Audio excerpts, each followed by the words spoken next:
It's not a bird, it's not a plane, it's Superhero Slate.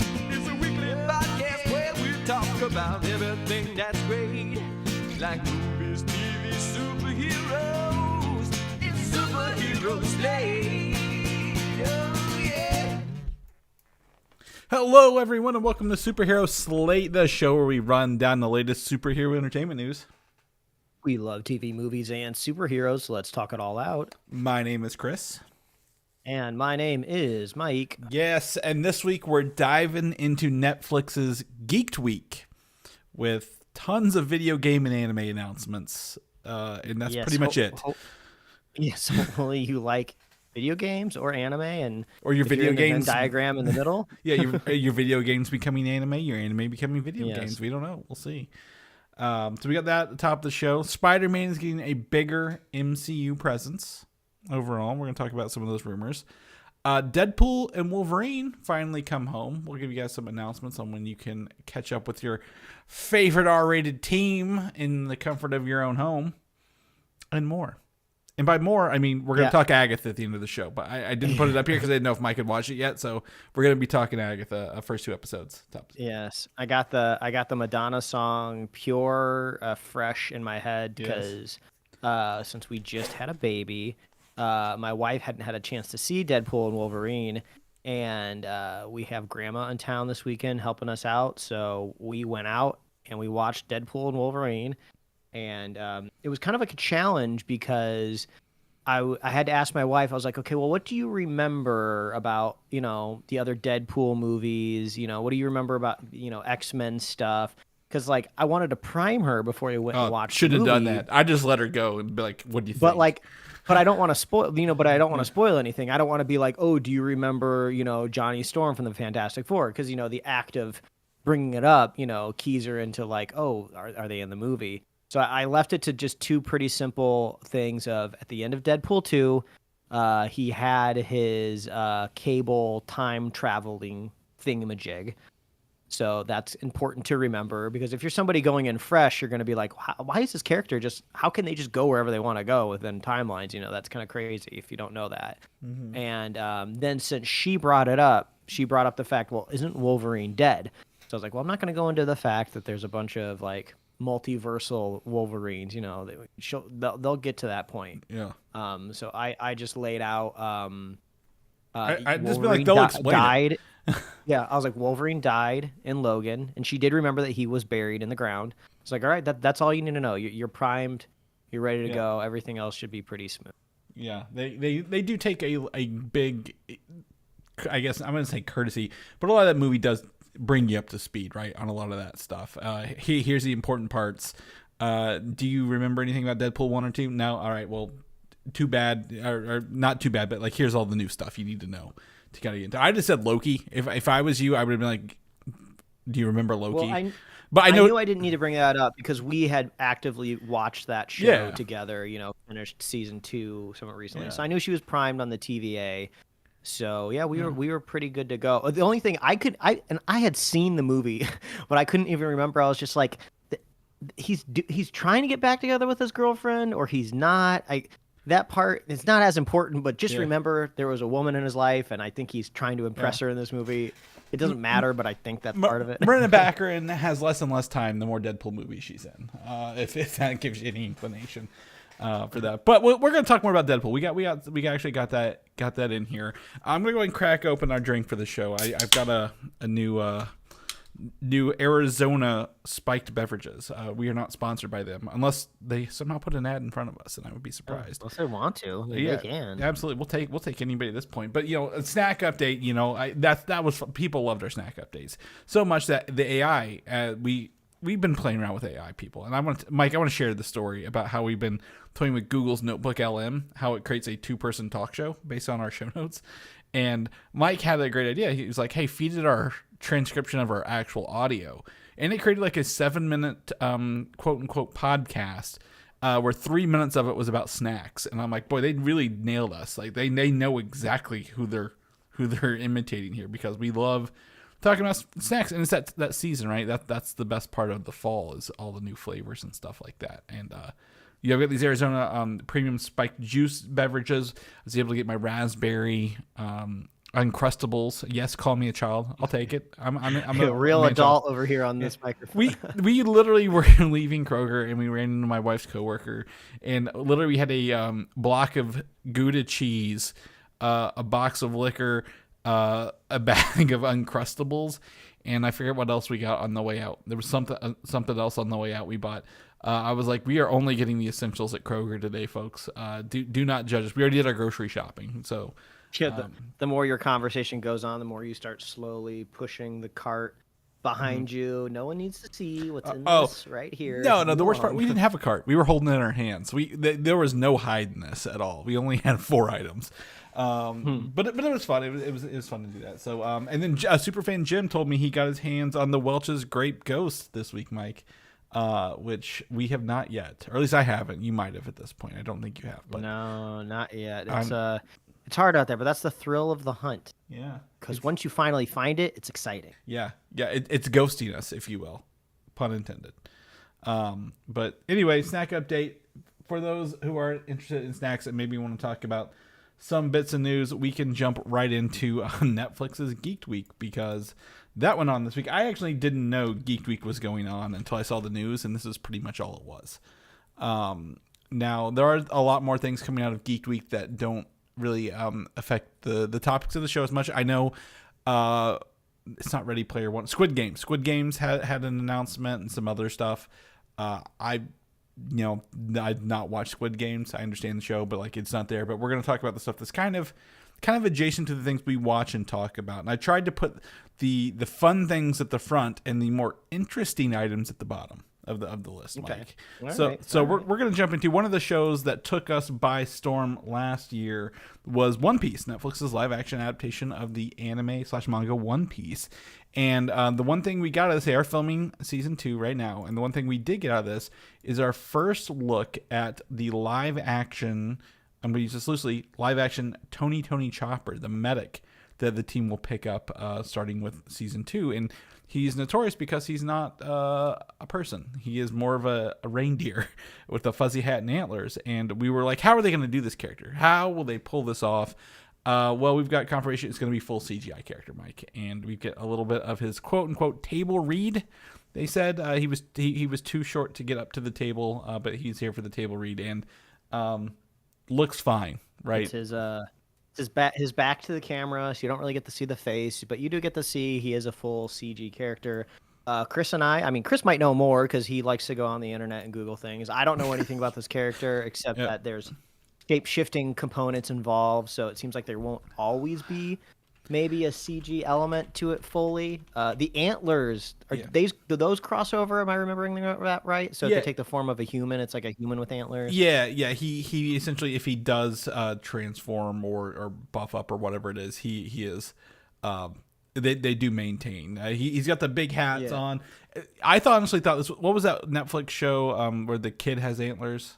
Sweet Tooth. I thought it was a Sweet Tooth image at first when I looked at it. I'm like, oh yeah, I can see that. Well, it's funny. I don't know exactly how early Tony Chopper shows up within the anime, but I feel like they needed to pass the season 1 hurdle, right? Of like, Netflix is not going to give you any money to render the CG character unless season 1 goes well. And I think season 1 surprised many people, especially over at Netflix. So they're just like, yeah, here's the budget to do this full CG character, at least, Yeah, honestly, I don't think we would have ever been exposed to One Piece without the success and quality of the Netflix show. So I do applaud them for that. And I just looked up. So Tony Chopper, he has a human fruit is what he. You know how Luffy has the stretch fruit.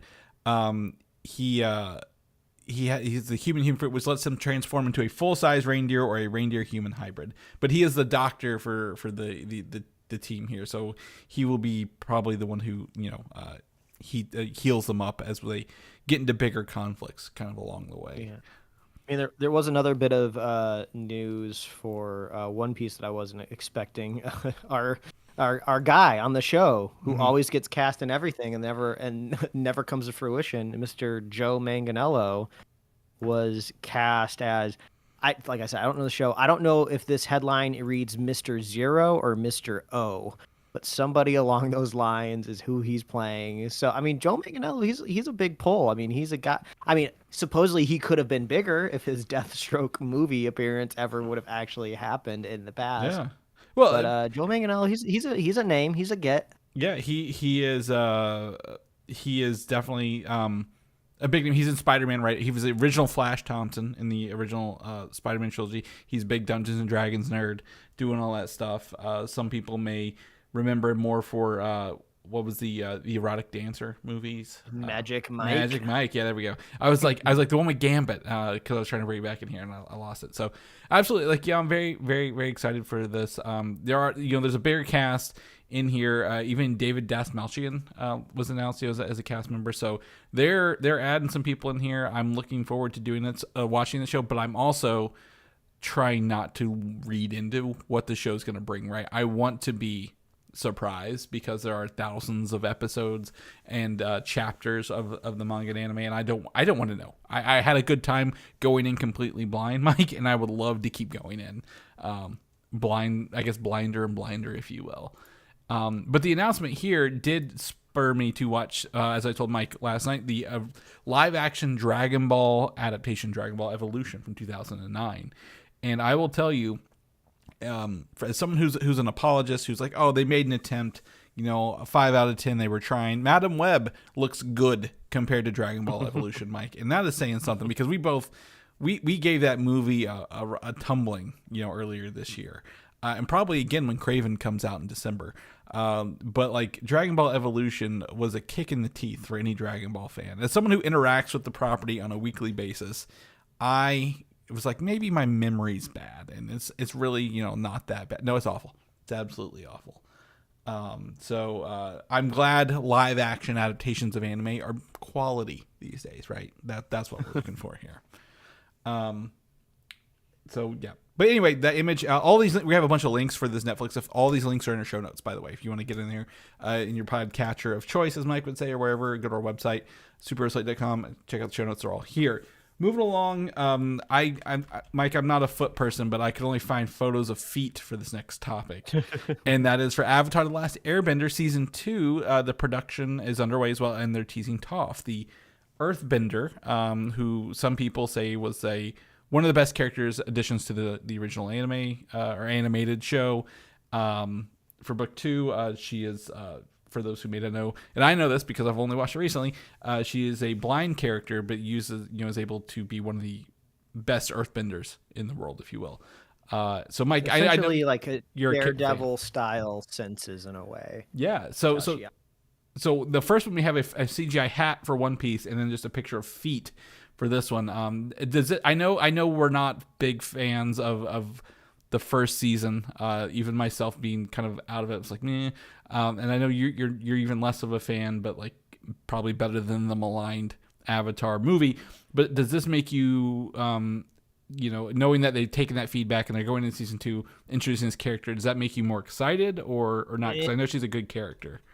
I mean, I think I saw everything I needed to see with the execution of parts of season 1. I think the best that I can get out of this live action Last Airbender is just wait until the series is done, which I guess time is on their side, where they just only need really 3 seasons to get it done. Mm-hmm. And I can just out of curiosity pop in on some iconic episodes. What? I don't remember if this happens in season 2 or not, but there's a pretty big pivotal moment for Zuko that happens, I believe, underneath the Earth Kingdom and like this kind of crystal cave, and I was like, oh, that'd be kind of cool maybe to see what that looks like rendered in live action. Mm-hmm. Maybe a fan edit, like someone takes this season and kind of fan edits it down. Yeah, maybe. Like I just kind of want to see like the highlight reel.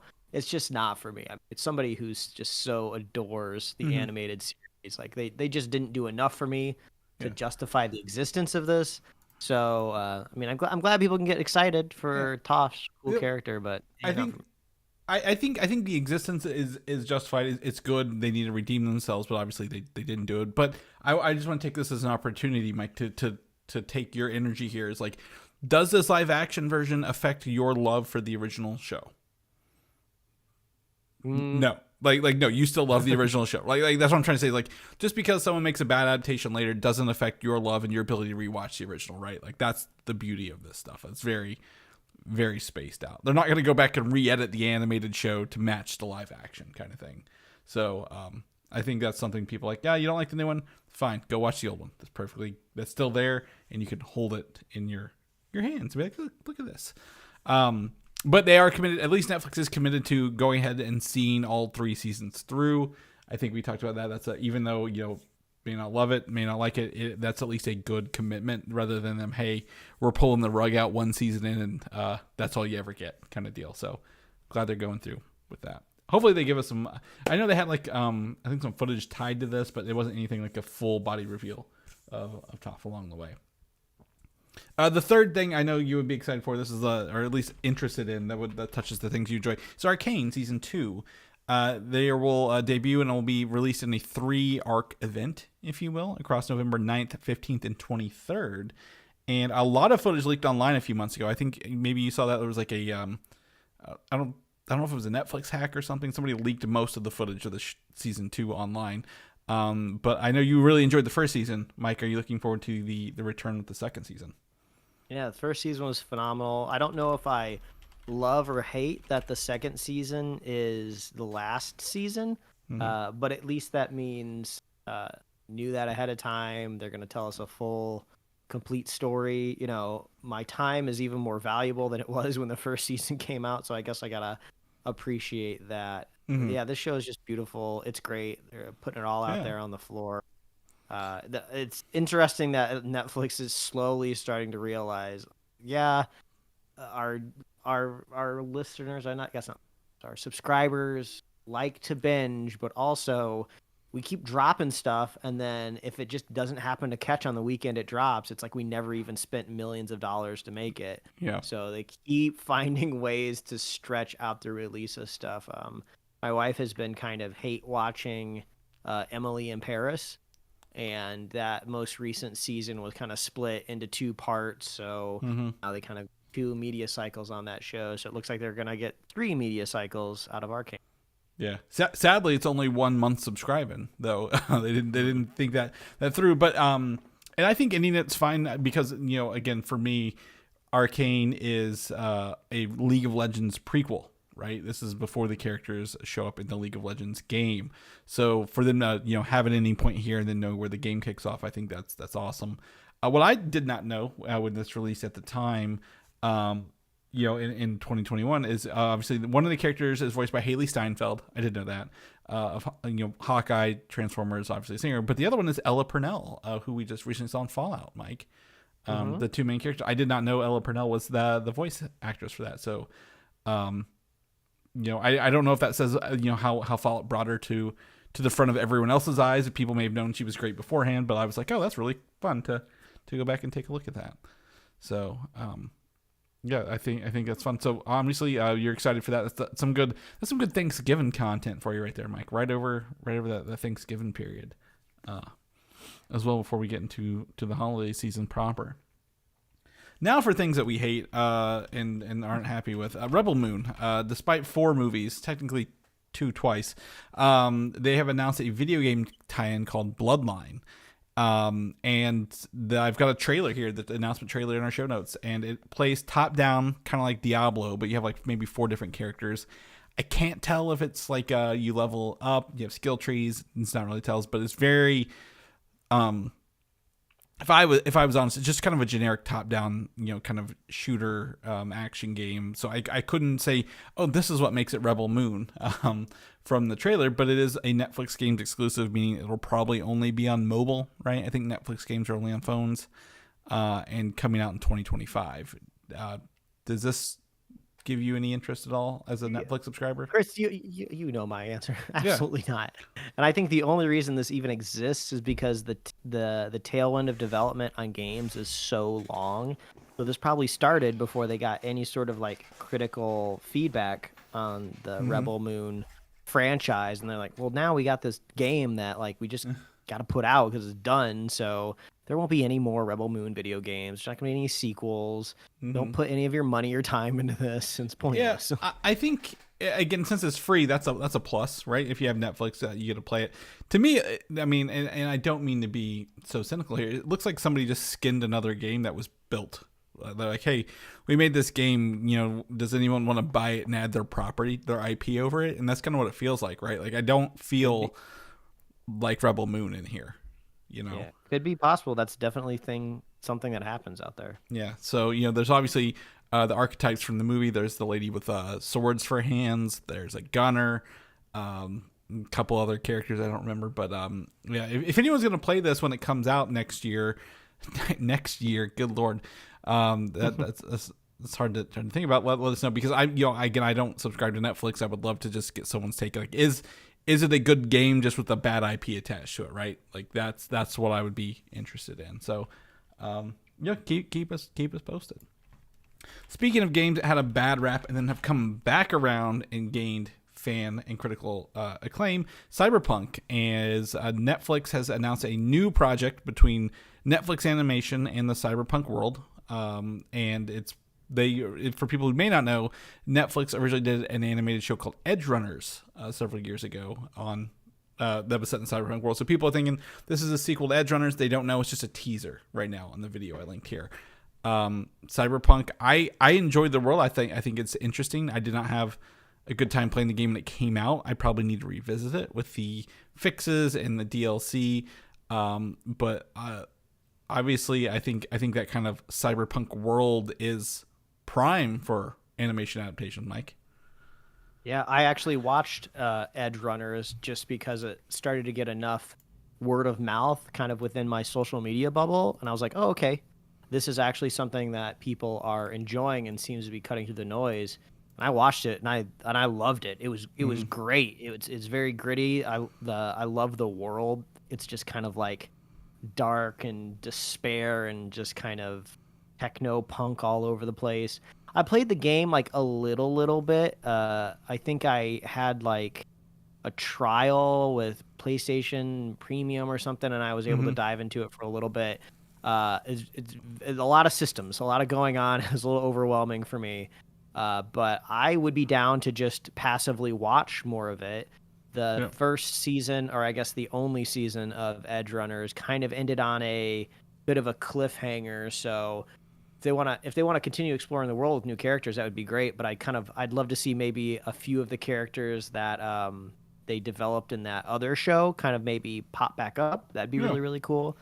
But I would be okay with this. This is cool. Yeah, I think one of the things I love about the Cyberpunk world is, like, again, characters can come and go, right? So you could pull in, maybe it's not a direct sequel to Edge Runners, but it's like a spiritual sequel, and those characters pop in and out.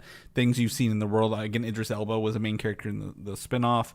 The whole world in and of itself is primed to be explored, and really kind of tell these stories. And I just like how fun, you know, the cyberpunk stuff, the futuristic world, like the flying cars and like the cybernetic mods on people. Like, there's a lot of endless possibilities on abilities and characters you could see along the way. So glad to know you liked Edge Runners, because I was like, people were like, we hope this is a sequel to Edge Runners. So glad to know that the project was good enough and it wasn't just like a DOA thing, because the game had a rough launch.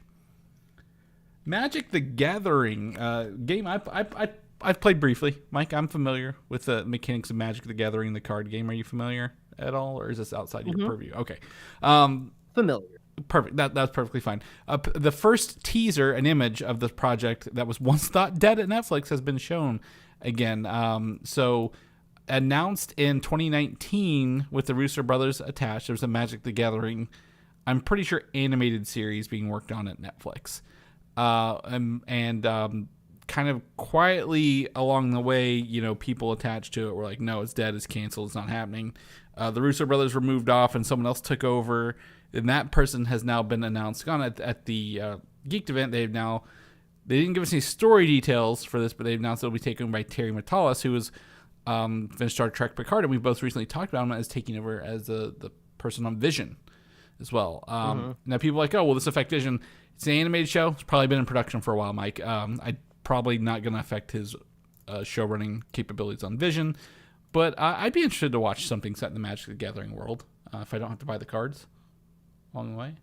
Yeah, it's kind of, I mean, as somebody who's not super familiar with lore or story with Magic the Gathering, I got to imagine that you have to have a very flexible world if you're just going to invent endless cards over decades. You know, you probably can't have such a rigid structure where you just can't drum up stuff off the top of your head. I mean, probably a similar challenge when they made the D&D movie with Chris Pine and that amazing cast of kind of like the world's your oyster in a way, right? Mm-hmm. There's nothing saying you can or can't do this because you're just in a, for lack of a better term, generic fantasy world. It's a theater of the mind, right? Like whatever you think of can exist as long as it makes sense. Yeah.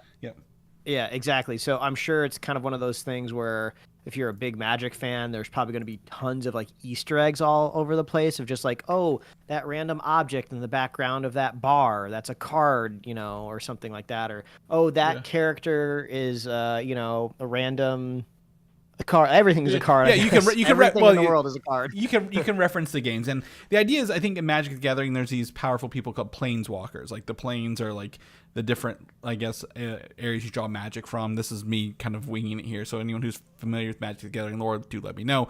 But I played Magic the Gathering Duels of the Planewalkers on original Xbox. It was like a game where I was a sorcerer and I was using my cards to cast things, and they would come to life on the board as they moved across. And that's how I imagine like we're going to probably follow two powerful sorcerers as they gather up and based on this image, as they gather up and either fight their way to the top, or similar to Dungeons and Dragons, they've been wronged in the world and they need to take down someone at the top who has making fraud. I imagine a lot like Dungeons and Dragons, the movie, now that you mentioned that. But knowing that it's animated, they can bring a lot of this to life, right? Like it can be really fun to showcase some of those spells they're casting that we see in the cards, or referencing, like the black. I think it's White Lotus. It's like one of the most oldest cards. But for a card series that's been around 30 plus years, or almost 30 plus years. I mean, I'm really surprised they've taken this long to adapt it into anything. If I was going to be completely, like, I'm surprised because it's so popular, right? Like they're selling cards left and right. Every 3 months they release a new, I guess, what's it called? Like a new set of cards that they can play with. So, and the Magic people, they're into it, right? Like I don't know if you know anyone who plays Magic, but like when you're in it, you're in the Magic world. Like you're buying and playing and trading cards all day long. So, yeah. But if we gain more information, this will guys let you know. It's just a very interesting that once the Russo brothers has been passed along to down, they're bringing it back. A couple more video games come to anime. Lara Croft, Legend of the Tomb Raider. We've talked about this one on the show a couple weeks ago. A new trailer shows off a lot of action. It's very high intensity. A lot of action in this trailer. Some mystical elements, which is on par with Tomb Raider. Tomb Raider is essentially, I guess, a more video gameized version of Indiana Jones, if you will. And again, as a reminder, this will be canonical for the game story taking place between the last game that came out and the first games we played on PlayStation when we were kids, Mike, watching those triangle boobs as much as we could in those old video games. I know you're not a Lara Croft fan. I do enjoy the new games by Squaresoft, or Square Enix, whatever they're called now.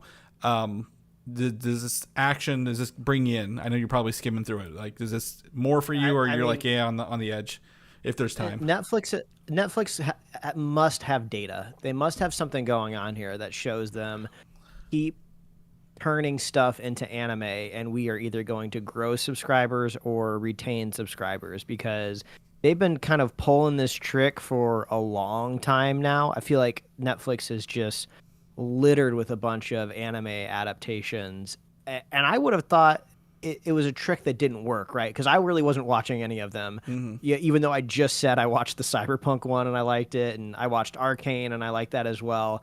So sometimes I get interested enough, but most of the time I'm just like, what is all this? It seems like they're just churning this out and everyone forgets about it. Mm-hmm. But I feel like they wouldn't do it if it either wasn't affordable or if they weren't having data supporting it. There's like a third option in my head that I have no idea if this is true or not, but like are they getting some sort of like kickback, right? Like, is this Tomb Raider TV show like a secret commercial for the next video game? Because video game budgets are gigantic because they're actually selling an object. You know, you're not just using it as a way to retain subscribers or even in another world, like, you know, sell a digital download. Like, you're selling actual units of a video game.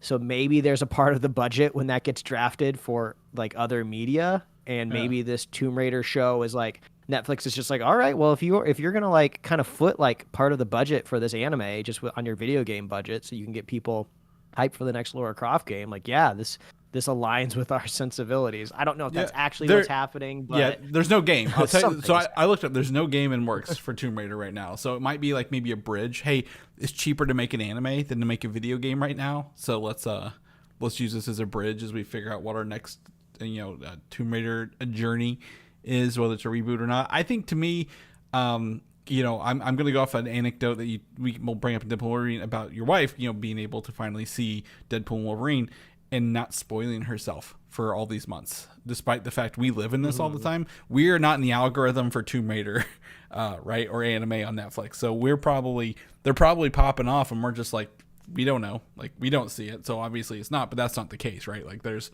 probably a lot more, calls, because a lot of these are animated, anime adjacent, properties we've talked about here, which really, really surprising. The other one, I actually didn't know about this. They're doing a Devil May Cry animated series at Netflix. And I don't know if you're familiar with the Devil May Cry games at all, where he plays Dante, half human, half demon, devil hunter for hires mercenary. So it's very mobs of devil or even demons are coming at you, and you have a lot of button mashing, a lot of actions, lots going on the screen. Very hyper, I wouldn't say violent because you're killing demons, but yeah, like one of his swords is like a chainsaw type sword that you slice through demons with. But what I didn't realize that this is being done by Adi Shankar, who is known for that Venom short, is it Life in Journalism, and the Punisher Dirty Laundry shorts, and more recently the Power Rangers bootleg Power Rangers thing, where they're all like R-rated and like 6-minute long shorts kind of thing. So well, I think more relevant with him was he did the very well regarded Castlevania series on Netflix. Yeah. So I think that's probably what's pushing. That's a whole nother one too. Yeah, I'm over here bashing like all of these anime adaptations. I was like, oh yeah, Castlevania was just like really good. You got Cyberpunk and what was the other one? Arcane. Yep. So yeah, I guess I'm eating my own words here. So they're getting hits out of them. So you've got a buffet. You're just not picking up all everything off the buffet. Is what I'm hearing. Yeah. Also, one thing that's probably helpful, and it's actually kind of impending doom out here on the West Coast, is a lot of these animation jobs are kind of being outsourced to, production credits in other parts of the world. So animation, unfortunately, is a very easy thing to outsource. So that could be another thing in Netflix's favor with some of these things. Yeah, I just also noticed. I just pulled up Adi Shankar, the bootleg universes where I have more of my knowledge of him. But I also noticed that he's got 5 series on Netflix: Castlevania Nocturne, Devil May Cry, Captain Laserhawk, a Blood Dragon remix, which is an anime, and then the Guardians of Justice, which was like a DC kind of thing as well. So apparently he must have a first look or some sort of really good deal with Netflix over there.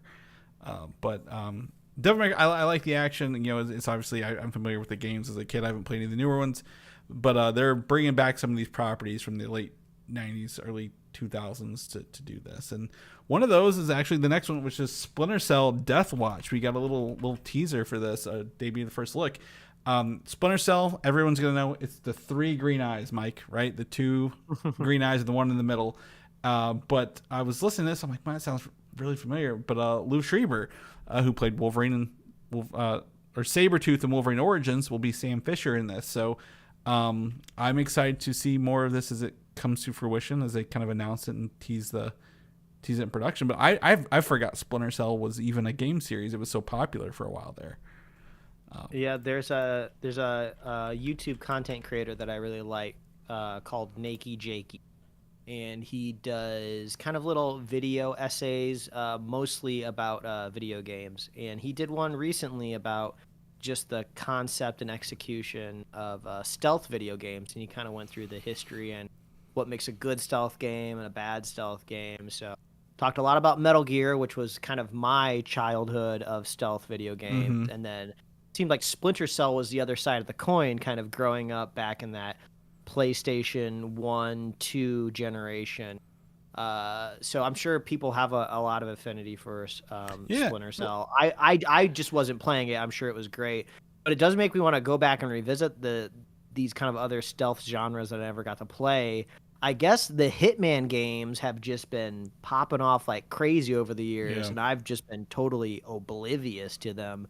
But I guess those are some really fun stealth gameplay. They did a Splinter Cell, Hitman VR recently as well. So I imagine playing Hitman in VR would be interesting. But I always forget Splinter Cell's one of the Tom Clancy games. Mike, remember Tom Clancy on all those military games for like, again, like late 90s, early 2000s. So, he had a bunch of novels and stuff in there, but the games they've been dormant since 2013. So sounds like, maybe someone was getting some rights and like, let's sell it, see what we can do with it along the way. But this is fine. If you're looking for like a stealth, maybe not maybe like a Jason Bourne style animated series is kind of what I have in mind here along the way. I don't know. We'll see as we get more, but it's cool to see all of these video games kind of get some life back in them, right? Tomb Raider, Devil May Cry, Splinter Cell, and that. Yeah. So that wraps up our Netflix Geeked Week, Mike. That was a lot longer than I thought it would be. So we're gonna get into our normal superhero news, and first and foremost is Deadpool and Wolverine, which we got to talk about at the top of the show with you getting to revisit it again, and then your wife seeing it for the first time. But it will hit streaming, and by streaming I mean paid video on demand, not Disney Plus, in October, with the home release coming on 10/22, October 22nd. And they're doing what I hate the most, 2 editions of the Steelbook, Mike. And maybe I can get your opinion, because number one, it's home media release. I'm not buying 2 of these goddamn Steelbooks for my house. Okay, that's the stupidest thing ever. I'm never gonna need 2 copies of this movie. If you want to sell the Steelbooks empty separately and the DVDs, that's fine, do that. But I hate this idea. But you got to get one that's Wolverine themed or one that's Deadpool themed. And for this, and Mike, which one of these would you pick if you were to kind of? Well, the funny thing is, my mind just goes extremely practical in a sense of you're only really ever going to be looking at the spine of it, and the spines seem to be identical. Which is the shame, because even on the what we looked at the Aviation Gen bottles a while back, and even those bottles had really tiny kind of like either Deadpool or Wolverine icons on them. Yeah, at least they could have done that. Do they both come with the discs with the masks on them, or do those? Yeah, one is Blu-ray and one is 4K discs. Oh man, it's been a long time since I've bought physical media. I think I like the Deadpool cover a little bit better. I think I like the composition of Dogpool and Wolverine in front of Deadpool. Yeah, Dogpool getting second billing on the Deadpool cover. I like the close-up of Wolverine, in his full mask, right, on the Wolverine cover, but the full body pose of Hugh Jackman's Wolverine suited up is pretty good, even though he didn't wear the mask with the sleeves at any point in the movie. I also say the fun thing to look at this, we have a link in our show notes, is the inside of the covers is literally all the Hugh Jackman variants, including the dead Wolverine, Logan skeleton as well. So they're really kind of leaning into that fun. I'm excited to revisit this at home, Mike. I'm jealous you got to see it in theaters. It did not do number 1 this weekend. Beetlejuice took number 1. Transformers 1 was number 2, and I think it's still up there. But like, I'm so jealous you got to see it again. I'm very excited to revisit this movie. We went at 12:50 matinee on a Sunday, a week a week before the month that this comes out digitally. And I thought we were going to be the only one in the theater, but there was like at least like a dozen people in there. And I was like, wow, okay. The other week we were wondering, if this movie was going to get that kind of last 3 million it needed to overtake. It did. Avengers. And it's just like, it do it. Yeah, it did. So that's awesome.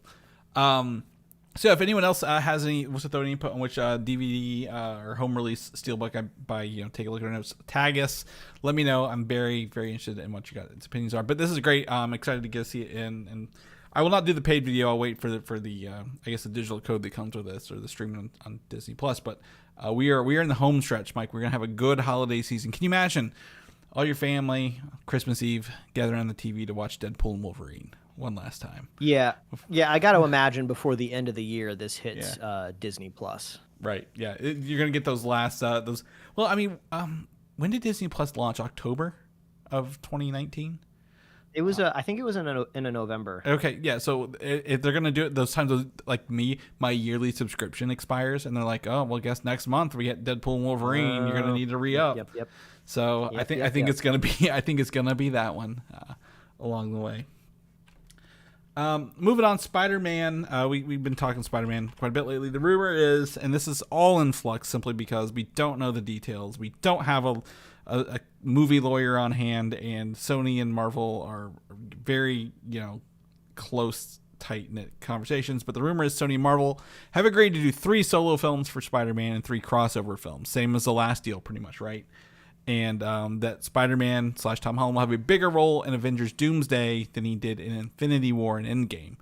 I think he had an all right role in Infinity War, but I would say his role was kind of diminished in both of those compared to how big Spider-Man as a franchise is, right? But well, I mean, it makes sense that his role is going to grow over time, right? Because he's no longer kind of like this fledgling young kid that's trying to join the Avengers. He's probably going to be a proper Avenger. He's an adult. He's gone through major tragic loss. Like, he's kind of left his childhood behind him in his last film. So he's ready to be out there in a bigger role. When I was watching Deadpool and Wolverine, this is such an obvious thing that I never really thought about before. But if we are kind of approaching this big universal, multiversal like reset or flattening or a return to one singular sacred timeline, right? That works out really, really well in a sense of like a lot of this Marvel stuff is now under the Disney banner. But like, what's Sony going to do? I mean, I guess we can always just kind of look over there and just ignore like the weird stuff that they're doing, like with these villains, if they still are going to the well. But like, if they go through this big cinematic reset and, there's all of this intensity of these battle worlds and everything, and you have like an Andrew Garfield and a Tobey Maguire, re-cameo again, and everything's going nuts. What's Sony? What happens legally when they make these deals again?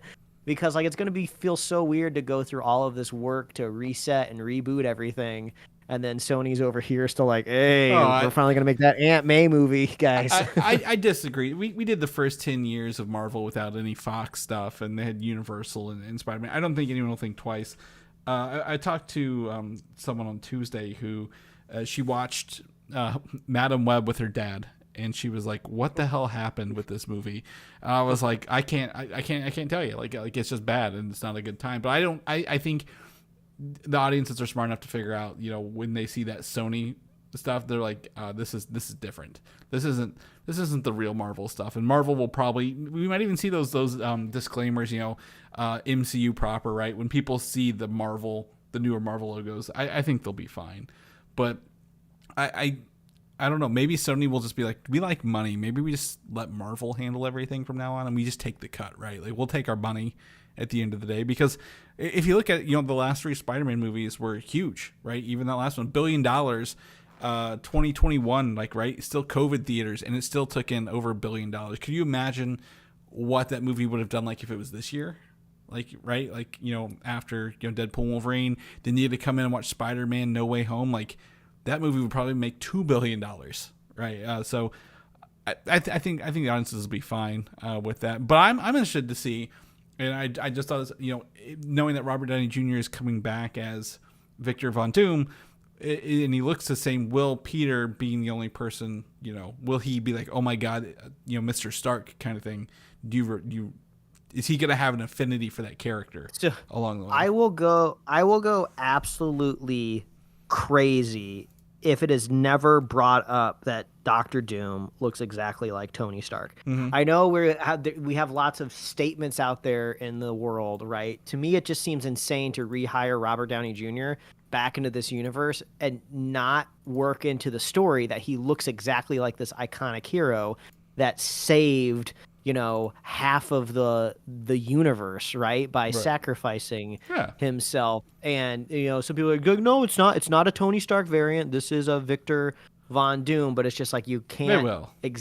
It's like when they did, because I think I'm primed and I'm triggered right now, just because I did like a recap of WandaVision before we went into Agatha All Along, and the whole Quicksilver recast bait and switch that had us in a frenzy over here because it was like a recast and we thought it was going to be a multiversal thing, but it wasn't. And it's just like, no, you cannot put Robert Downey Jr. back in a scene with Tom Holland. Yeah, they have to remark that, ooh, you look a lot like my mentor that died for our sins. Well, I think they will, because they've already primed. I mean, I thought you were really going to say they primed you in Deadpool and Wolverine that you just got out of because of Chris Evans. Like, they were like, oh, he's going to be Captain America. And then he's like, no, he's a Human Torch. Like, yeah, they're going to be like, yeah, same actor, different roles, right? Like, it may not be as comedic as, Chris Evans hitting his nuts on a big metal sign or getting his skin ripped off, or, the post-credit scenes. But I do think they will. They're smart enough to know that, right, along the way. That, we can't just, we're not gonna hand wave this. We're not gonna shove it under the rug. They're gonna have some fun with that. And I look forward to seeing what they do with it along the way, because I think Doom needs to be more serious than Tony Stark. I know he could be similar, but like, he needs to be more like, we're here to solve problems rather than be quippy along the way. A couple other notes. Kevin Feige is set to remain in charge of the new trilogy, so we do not have to worry about Sony getting their hands in here, right? A little stressful in that one for a little bit. I was like, oh, maybe. And then also they're going to be shooting Spider-Man 4 and Avengers Doomsday in 2025. So that's why they're looking to get this done, finalized, and get them both in production next year, so Tom Holland can be doing both of them, right? Maximize that along the way. Moving on, Penguin came out this week, Mike. I haven't got a chance to watch the first episode yet. I do have it queued up, but have you had a chance to watch any of this yet? Man, I know you're not interested, but I'm gonna watch the first episode. Whether I'm not interested, saying, I've actually heard good things. We've been saying on this show for weeks now, the best way to make this show work is just make an amazing kind of crime mafia drama show that just happens to have IP characters in it, and then if it's good enough, people will watch it. But I mean, even though the streaming wars are technically in a cold war right now because ain't nobody has money to spend on anything, there's still way too much to watch. And I'm just like, do I dare carve out time in my precious schedule for the Penguin, franchise that we kind of, I don't want to be, negative and say, it's, on its last leg, but we know the Matt Reeves universe probably isn't going to go past the third Batman movie. So it's like, yeah, that's another 15 years at this rate. Yeah, I guess it's like, how much do we put in here? But yeah, I'm not trying to be negative. I'm sure it's great. Everyone put in a lot of good work. I heard a lot of the new characters that surround Colin Farrell in the show are actually really, really good. So, but man, is this a hard decision to make of just what do I do with my Sunday night? Is it the Penguin? I don't know. Yeah, well, I don't know when this drops. Was maybe on Thursday or something? It was in the middle of the week when I saw it come through. I will check out the first episode because again, I've not revisited the Batman since it came out in 22. So I'd like to see what the world is, see if it's interesting. Again, I'm still of the opinion we do not need another Chris Nolan Batman universe, right? We've already done it. Then every time they say we're going to do Batman, we're going to do it more gritty. We're going to do it more realistic, Mike. I don't want that. I'm tired of realistic, gritty Batman. Yes, Joel Schumacher took it the opposite direction and made it too goofy and too cartoony, but you can find a happy medium these days, right? We are in 2024. Marvel shows exist that are goofy. The Boys is realistic yet hyper violent, right? You can find a medium that fits a Batman character in here. So I'm going to check out the first episode. If anyone else has checked it out or plan on watching the whole series, I think it's 6 episodes, maybe 8 on Max. Let us know. And then the last few minutes of the show here, Mike, let's take some time to discuss Agatha All Along, the latest Marvel show. It's the second Marvel series this year to land. The other one, no, third. Was Loki this year? It was, wasn't it? Yes, third one, I think. Echo. I had Echo in my head. Echo was the first one, Loki season 2, and then Agatha All Along. We are just going to go ahead. The first 2 episodes are on Disney Plus. We're going to do full spoilers here, so if you haven't watched it, pause here, go watch it, and come back and listen. It's hard to really talk about, like, the whole show's not out, so I don't know what we'd be spoiling that hasn't been in the trailers, because everything in the trailers pretty much is, or most of the stuff in the trailers is in these first 2 episodes. But also the whole show is essentially a spoiler for WandaVision, because it's kind of like a spiritual season 2 with a character in a way. It connects with the events of, I guess, even Multiverse of Madness in a way. So there's a lot going on to come into this, but it has been a good time. So full spoilers from here on out. First 2 episodes. So I think the best way to talk about the first episode, I see why they gave us 2 episodes, Mike. The first episode is like, we're going to give you, hey, here's what Agatha was seeing in her world when she was locked in from Wanda, right? She's essentially doing Mayor of Easttown, or not true crime. What's that? Very true detective. True detective, yeah. At least with the opening kind of credit style, it's like, oh, this is True Detective. Yeah, and she's doing Mary. She's a detective who's she's suspended with pay, but she's been brought back to solve this case. Come and find the body. As we've seen, the body is Wanda's body. Now, I will say they do not show Elizabeth Olsen in this, and the showrunner's gone out to say, like, this show is not about the Scarlet Witch. The show is not about Elizabeth Olsen's character. This is about Agatha. So we don't need to show her, and that's perfectly fine. I like this concept. I mean, I'm very mixed on this show right now, and I'll reserve obviously final judgment, as everyone should, until you watch the whole series and see kind of what they do.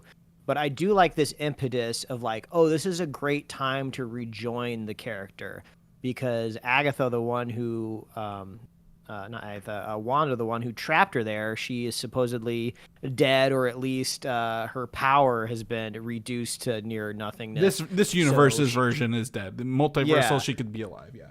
Yeah. So she now kind of has this ability to kind of get out of the hex, get out of there. So I love that they worked that end of the story, because I was like, oh, this makes sense to me. Like, why should we be joining the story now? And we have like a really solid reason why. Yeah. And the first episode is essentially her. We meet a couple of the main characters, including Aubrey Plaza's Rio, and Joe Locke, I believe is his name. His name is Teen right now. We don't know his name. And essentially she gets out of the hex and she's like, okay, I'm powerless because Wanda took my power.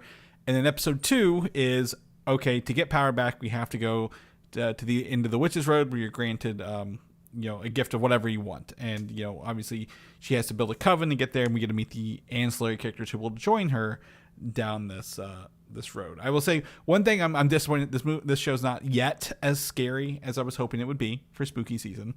There were some pretty creepy things in episode 2, but I have really enjoyed all the characters around Agatha in both episodes. There's a moment she's having a discussion with her neighbor, and she's just butt-ass naked, like, on screen, and talking to him, and she sees nothing wrong with it. Like, she doesn't even pay attention. She's like, I just got out of the text. What's going on? What year is it? How long have I been here? And he's like, could you put some clothes on the whole time? I'm like, and then he's like, you've been acting weird lately, and this is the most lucid you've been in a while. So it was really funny there's some funny moments in there, but like seeing Catherine Hahn come into her more evil self compared to the detective part. That was the other funny. That was very overplayed. I like Catherine Hahn's evil reserved self along the way. Right, it's fun to have someone who's just a bad character be bad on screen. The first episode almost lost me, because I could see what they were doing. Right, she's trapped. Catherine Hahn is hamming it up as like this detective. She's slowly kind of breaking through to the other side as people start to kind of like break her out of it. But I was like, oh, this gimmick was done for me after about 10 minutes, and I had enough of it. And these first 2 episodes are like 45 minutes long. So I was like, come on, let's just get her out of this hex. This is not fun.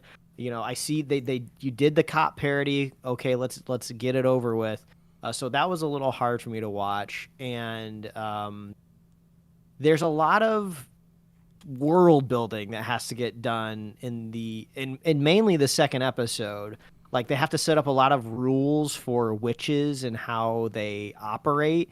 And to me, it felt very weird, because I kept reminding myself, like, oh, if this wasn't in the MCU, if this was just like a random like Halloween story about witches that's like premiering on like Netflix or something like that, I could like kind of let myself go. But like, this is supposed to be within a superhero universe, but now all of a sudden we're learning rules about like covens, and like, oh, there's always a coven within like 3 miles, which seems extremely arbitrary. And they're kind of hinting at the fact of like, oh, witches are just like everywhere. They're all over the place, but you've never known about them.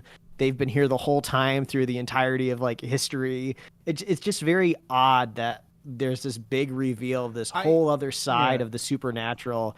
And like, and you have to establish it because Agatha needs this world to play along in. She needs a reason to exist. But for me right now, the show feels like a response to a very successful outing for WandaVision. And I loved WandaVision and I loved her character in it. But it doesn't feel like something that was born out of the MCU. It's like, oh, this was a fun thing that happened in WandaVision, but let's just figure out how this is supposed to fit within this world of like Iron Man and Hawkeye and the Hulk and I'm on the other side. I disagree entirely. Like, if you basically, oh, Iron Man's the incident, we can only do stuff that exists in the first Iron Man movie. You've locked yourself in, and Marvel, comics is not that way. And I'm not gonna wait for a reboot to be like, all right, reestablish these new rules. So, to me, that they have these quick and fast rules is fine. But like, the witches she's cast or added along the way, well, they're hiding in daylight. They don't think they are. I don't know if they're powerless. I don't think they're powerless, but they're doing stuff you would like. Oh, one is selling scam candles. One is a mystical palm reader. Like, yeah, that could be witches. The third one, she's just a daughter of a witch who's like a guard at Hot Topic kind of thing. So that's fine. I do think what's her name? She's Kitty. Deborah Jo Rupp. I think she's an ace in the hole. I think she has something to her, and that's why they're bringing her along rather than like, oh, you're just available and we need a green witch, even though it's supposed to be Aubrey Plaza's character. So I'm interested to see if she's like a one of those she's going to turn out to have a witch powers or something like that, because she's fun. I feel like she's supposed to be like our Han Solo. She is the character that's not familiar with what's going on, so there's a reason that somebody's on this witch's road asking questions. This whole concept of the witch's road, I'm not saying I don't like it, but I don't know anything about it just yet. So they're in some sort of other plane of existence. They're trying to get from point A to point B, and then they're going to have like these dark, scary witches, which were actually executed like really cool. Yeah. I liked it when they were outside of the house and they're like slowly getting in. Kind of like Death Eaters, kind of like a Harry Potter vibe. Yeah, it was a cool vibe. But yeah, I think just a lot of it just, I don't know. It doesn't feel very clean and tight to me. Seems like they're trying to find a way to fit a witch's story within a superhero world. And I'm not saying the witch's story isn't going to be good, but to me it just feels out of place. But you're right. They needed 2 episodes because I didn't really start getting excited until they were in the basement, like singing the song, like trying to get this thing going. Because I was like, I want to be entertained, and I feel like all we're doing is getting the gang together, and it's just like, I need to get this. Let's get this going. Okay? I like the gang they put together. They're all opposite. I don't think it's. Again, I entirely disagree, and that's to be the show. So I don't think it's a response to WandaVision, because WandaVision was more her magic, and this is more magic. But like Doctor Strange has established there's magic in the world, just how different people use it have different names for it. So I don't think it's like, oh, this is brand new popping up for the first time. We've had Doctor Strange since 2016. Oh, I think if the casting director went with their whatever their second choice was for Catherine Hahn, if it wasn't Catherine Hahn, this show wouldn't exist. Well, right, They but- fell in love with her interpretation of it, and then they decided, let's build this out now because people loved it so. But and that's fine. But like this isn't like, oh, this is the first witch ever. We have to like, it's not a. It can be a response to that because they like her, but I still think like, oh, we have a story to tell here, and they will tell us a story which will tie into more, because the biggest thing is, and I thought they wouldn't do this in the show, there is some sort of spell or hex or some sort of magic around Teen, the kid Joe Locke's character, where you can't hear his name. Like I thought it was just an edit in the trailer where they blocked his name. It's in the show, and then when he tells his background, like he's still talking, but like there's no sound, right? Like it's like 2 reveals in episode 1 and 2. So I think again, the theory is, Mike, and this is, take it what you will, that he is one of the sons of Vision and Wanda, like a remnant of it, or like he's come to life somehow, like right older, and we're not getting the kids anymore. So we may find out that he is in fact Billy or Tommy Maximoff from that, and that would tie into the Vision series, which is next, which we do know that this I think this will tie into Vision somehow. And then after that, there's rumors on the horizon that a Wanda movie is in the works, either post Secret Wars, probably post Secret Wars, because they would need a multiversal Wanda, right? Like not the dead one, to be alive for that. So I do think that there is a bigger story arc here in play that we're not seeing yet, because they've not done the announcements, right? They've said we can't announce things too far in advance. And if we can believe the reports that the Darkhold was supposed to be given over by Kang, which they can't do that anymore. So there was ideas of trying to ladder this up into more things. One thing I do really like about the mysterious name, which also the internet is running with, oh, is this Mephisto finally? You know, God. Maybe that's why we can't hear it. Whatever it is, I do like the reaction from Agatha of like, she's not freaking out and going like, tell me your name. She's just like, oh, there's magic happening here. I don't know what it is, and I don't know why I can't hear your name, but I'm not going to let you know that I can't hear it. She's like playing it cool. So that makes sense. And I think Marvel also, I think everyone for the most part with this show got really lucky, because I am a full belief this show wouldn't exist without Catherine Hahn, and also without the insane green light button from Bob Chapek, who was trying to pump as much as possible into Disney Plus. I don't believe that anymore. I don't believe that anymore based on the reports. I think 100%.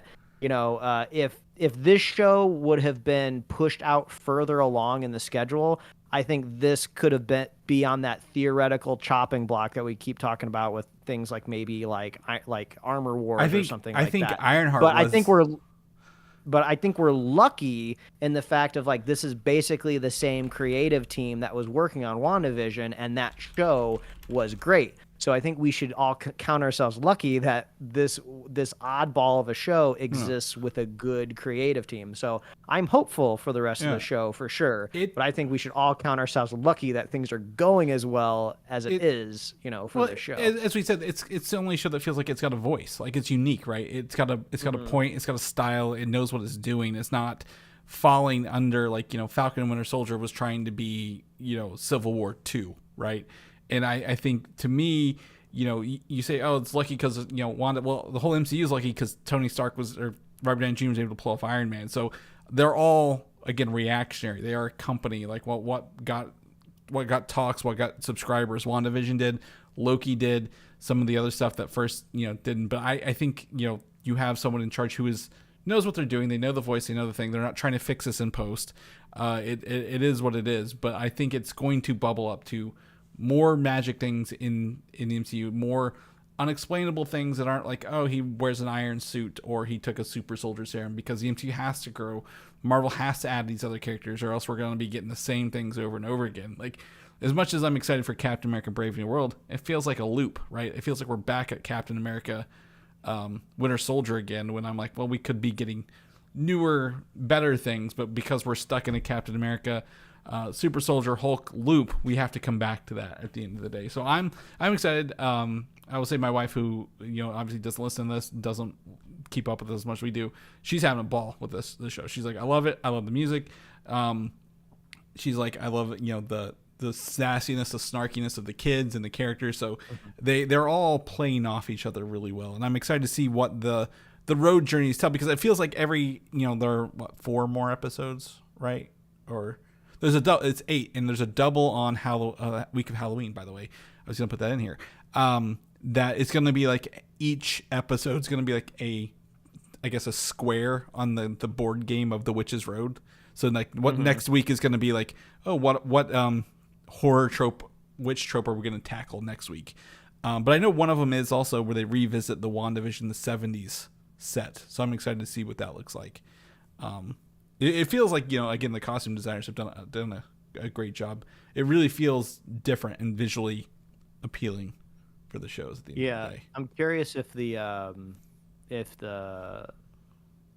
the structure that they used for the first season of WandaVision is gonna come back up at all. I mean, I didn't know that they were gonna be revisiting that 70s set, so yeah, I guess they could pop back into there. I would say pace wise, the first 2 episodes this feel very similar to WandaVision's first 2 episodes, right? Like that first one's like, what are we doing in the the 40s or 50s it was, and then the next one was like and it took I don't remember if the person in the bee costume was at the end of the first episode or the end of the second. I think it was episode. second when they started crossing over into the thing. It took a minute for it. I think the end of the second episode is maybe when they revealed that Field was on the outside of this hex, if I remember right. And they were, Sword. Was it Sword or was it Shield? I don't know, one of them. Oh yeah. I think it was Sword in this situation. Whatever it was, whatever company it was. But like, the mystery, the things didn't really kick off until the second episode, right? Like the first one was like, oh, we're in this interesting thing, and that one dude, I guess, Deborah Jo Rupp's husband was choking or something, and then obviously then the second one you're like, oh, it's the 40s and 50s again. So I'm excited to see where this takes us. We've got some spooky stuff coming up in Halloween here. Obviously, it's ending before that. I lament the lack of Aubrey Plaza. I wish we had more of her. I feel like the first fight was great, but I want more of her in this show, and I think we're going to get more of her based on the teaser we saw for like, here's this season Agatha All Along, but I lament the lack of her so far, and whatever mysterious character she's playing along the way. Is it Mephisto? Probably not, but we'll keep guessing it is until we get there. All right, well, Mike, if people want to know what you're doing, what you're up to, where can they find you at, my friend? Oh, they can read my webcomics at pickledcomics.com or liferewardsrisk.com. Chris, people want to catch up with you. See you printing your 3D shell around yourself. I am done with paper printing, Mike. We're only doing things in 3-dimensional these days. Makes VR come to life. No, but you can find me on Instagram, Valdan87, VALDAN, or Video Game Systems of the same name. If people want to know about the show where we come back every week, or find all the show notes with all these links for Netflix's Geeked Week this week, where can I get all them goodies at? Yeah, if you want to access our Witch's Road, you don't need to sing a ballad. That's kinky. That's kinky. I don't like it. You don't need to go through some sort of magical door in your basement. All you have to do is go to superheroslate.com. It's a domain name. That's where we put all of our stuff. That's where all of our things are. We don't have a storage container. We don't have a supply closet. We have superheroslate.com. And that's where we can get all of our awesome show notes. You can find us at Apple Podcasts. We're on YouTube. We're on Spotify. I don't know where else we are, but we're out there, and we love it. We want you to visit us at superheroslate.com. We got merch at superheroslate.com/store. We love hearing from you. What did you think of the first 2 episodes of Agatha All Along? Are you going to watch The Penguin? What is your favorite Netflix anime burn on the conveyor belt? What video game has been thrown onto that belt recently that you're excited to see? Let us know. We love our super fans. So if you want to be a super fan of this show, so easy to do. All you have to do is share the show with a friend, share the show with a buddy, and we'll be here every week, folks. That's right. We'll see you guys next week.